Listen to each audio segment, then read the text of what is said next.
What is the Matrimandir? At the heart of Auroville, in South India, stands a golden sphere. But the Matrimandir is not a temple. It is not a place of worship.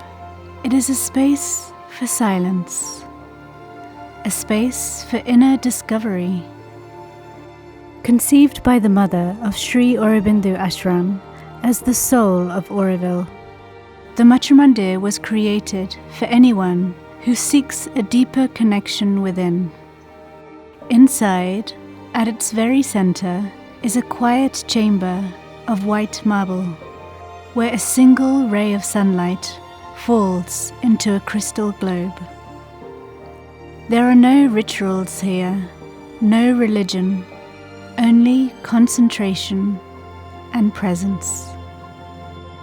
Surrounded by gardens and open to all, the Matrimandir stands as a symbol of human unity and the possibility of a more conscious way of being.